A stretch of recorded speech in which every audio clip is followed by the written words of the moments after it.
Hello મિત્રો, good morning. આજના આપણા લેક્ચરમાં આપણે મેટસીસી 505 એટલે કે advance numerical methods and Laplace ટ્રાન્સફોર્મેશનમાં equation with real coefficient and imaginary roots જોવાનું છે. બરોબર છે.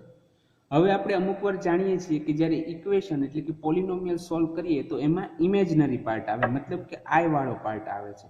તો એવા જ આપણે અહીંયા ઇક્વેશનની વાત કરવાની છે. બરોબર છે. તો સ્ટાર્ટ કરીએ કે ભાઈ in a પોલિનોમિયલ equation f of x equal to 0. હવે એના કોફિશિયન્ટ છે. બરોબર છે. In a પોલિનોમિયલ equation f of x equal to 0 with real coefficient and imaginary roots occur in conjugate pair. મતલબ કે આપણને કોઈ જ્યારે ફંક્શન મતલબ કે પોલિનોમિયલ દીધો હોય કે જેમાં i વાળી ટર્મ નથી આવતી, બધા જ વાસ્તવિક કોફિશિયન્ટ છે. બરોબર છે. તો અને એના જો રૂટ જે છે ઇમેજનરી પાર્ટ મતલબ કે કોમ્પ્લેક્સ નંબરમાં મળતા હોય તો જે રૂટ હોય એ હંમેશા કોન્જુગેટ પેરમાં હોય. મતલબ કે ધારો કે એ ફંક્શન જે f of x equal to 0 છે એનું એક રૂટ જો a plus ib હોય તો એનું બીજું રૂટ સાથે સાથે a minus ib પણ એ ઇક્વેશનનું સોલ્યુશન હોય. બરોબર છે. તો એને આપણે કહીએ છીએ કોન્જુગેટ પેર. જેમ કે આપણે જાણીએ કે a plus ib દીધો તેનો કોન્જુગેટ શું થાય? a minus ib. બરોબર છે. તો હવે ધારો કે late alpha plus I beta be a root of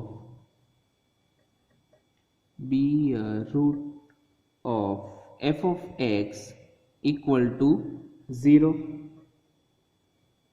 where હવે alpha plus I beta be a root of f of x equal to 0 છે. મતલબ કે alpha plus I beta f of x નું સોલ્યુશન x ના જગ્યાએ alpha plus I beta મૂકો તો f of x બરાબર 0 મળે છે. બરાબર.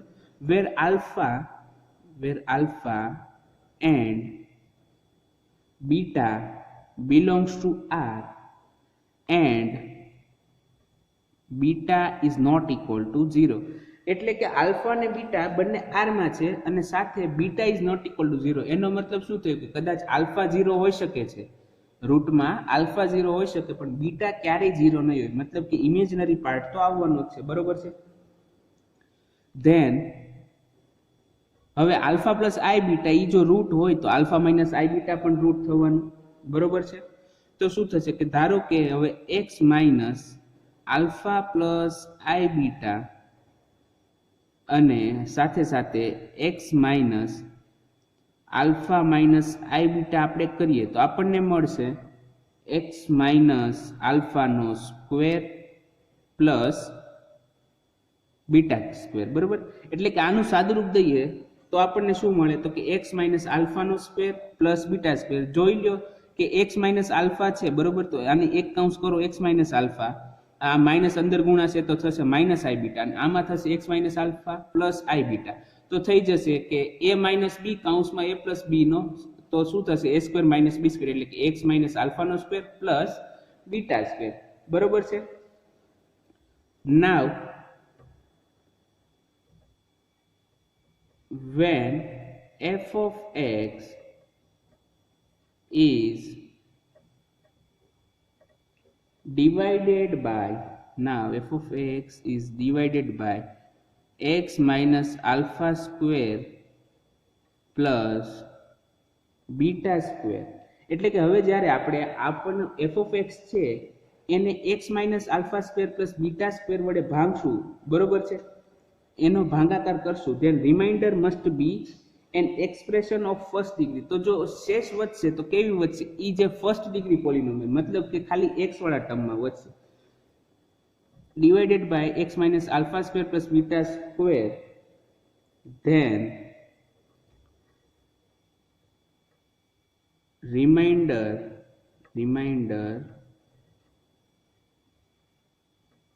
must be an expression of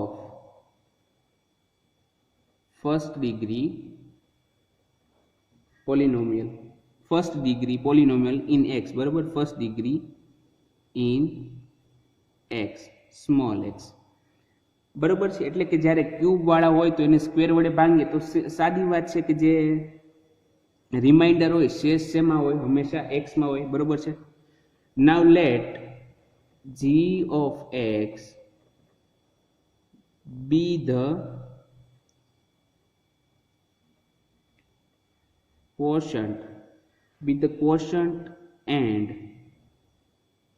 ax plus b be the remainder. Let g of x be the quotient means કે ભાગફળ, એટલે કે જ્યારે કોઈ ક્યુબિક f of x ને આપણે x minus alpha square plus beta square વડે ભાગશું તો જે ભાગફળ વધે એ ધારો કે g of x છે અને જે શેષ વધે છે એ ધારો કે ax plus b છે, બરોબર છે, be the remainder. Then તો આપણે f of x આખાને કઈ રીતે લખી શકીએ તો કે then f of x બરાબર જે છે તો એને શું કર્યું તો કે આપણે પહેલા તો કે x minus alpha square plus beta square વડે આપણે ભાંગીએ છીએ, બરોબર છે.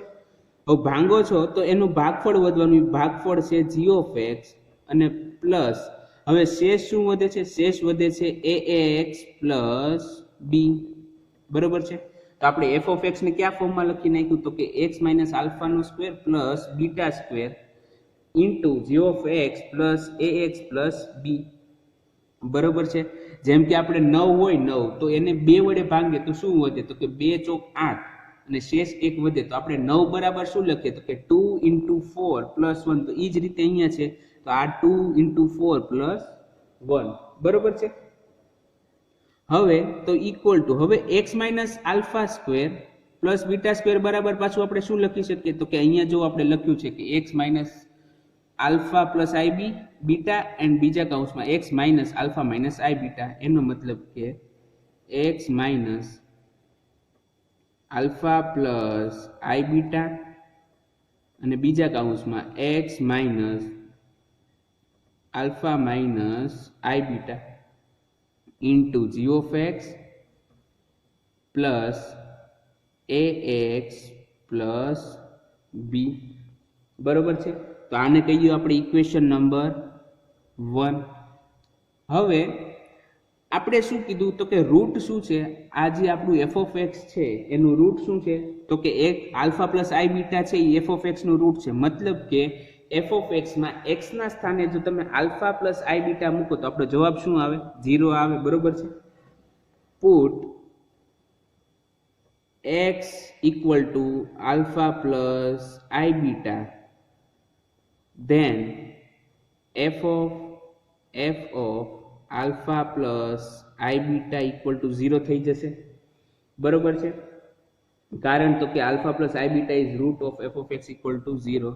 કારણ લખો because of alpha plus I beta is root of f of x equal to 0. તો આપણે ઇક્વેશન 1 જે છે એ આપણું f of x છે તો એમાં x ના સ્થાને આલ્ફા પ્લસ આઈ બીટા મૂકવામાં આવે તો જો x ના બદલે આલ્ફા પ્લસ આઈ બીટા મૂકવા આ 0 થઈ ગયો એટલે કે આખી ટર્મ 0 થઈ જશે તો વધશે શું તો કે a into x છે તો x બરાબર શું છે તો કે alpha plus i beta plus b equal to 0, બરોબર છે.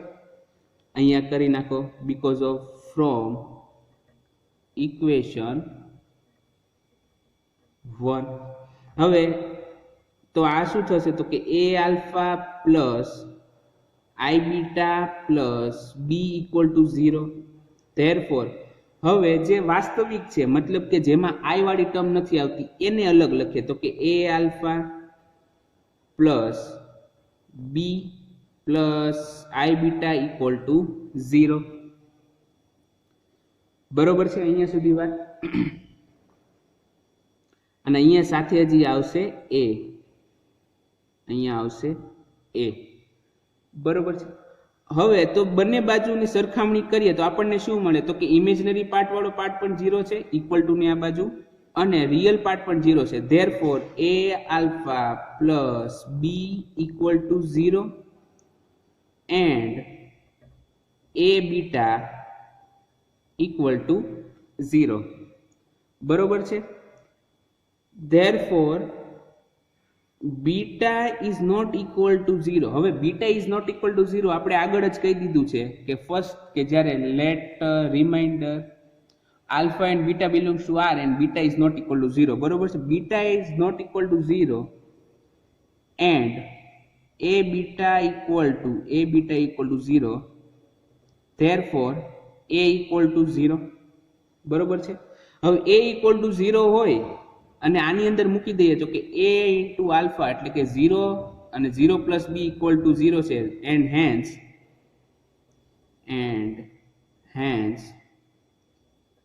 b equal to પણ 0 મળે છે. બરોબર છે.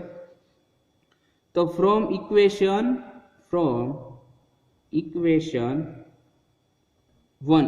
1 માં શું થશે તો કે જો આપણને a equal to પણ 0 મળે છે અને b equal to પણ 0 મળે છે, મતલબ કે આખી ટર્મ નીકળી જશે. બરોબર છે. તો આપણે ફ્રોમ ઇક્વેશન 1 પરથી આપણે શું લખી શકીએ કે f of x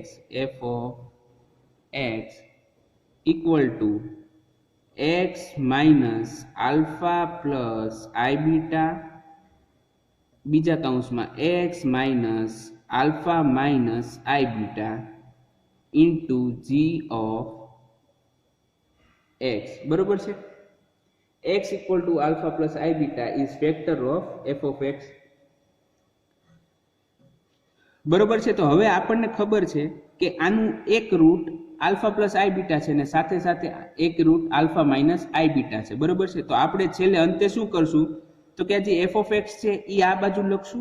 બરોબર, લેફ્ટ હેન્ડ સાઈડમાં, અને જમણી સાઈડમાં આ જે આખું આપણે છે x minus alpha plus i beta. હવે આલ્ફા પ્લસ આઈ બીટાની વેલ્યુ આપણે જાણતા હશું, આલ્ફા માઇનસ આઈ બીટાની વેલ્યુ આપણે જાણતા હશું. તો એના પરથી આપણે g of x નાનું સિમ્પ્લિફિકેશન કરશું અને બંને બાજુના કોએફિશિયન્ટ સરખાવશું. બરોબર, કોએફિશિયન્ટ સરખાવીને આપણે g of x ફાઇન્ડ કરશું. હવે g of x ફાઇન્ડ કરશું એટલે આપણને જે આપણું પોલિનોમિયલ છે, બરોબર, 3 ઘાત વાળું, એનો જે ત્રીજો રૂટ છે એ મળી જશે. બરોબર છે. તો આના એન્ડિંગમાં બસ એટલું કે x equal to alpha plus I beta is factor of f of x, therefore x equal to alpha minus I beta is a root of f of x equal to 0. બરોબર છે. તો અહીંયા જે આપણી મેથડ છે આ એ પૂરી થઈ છે અને હવે આપણે નેક્સ્ટ લેક્ચરમાં આને રિલેટેડ એક્ઝામ્પલ ગણશું. બરોબર છે. તો ત્યાં સુધી આપ સૌને મારા ગુડ બાય. તો હવે ચલો મળ્યા નેક્સ્ટ લેક્ચરમાં.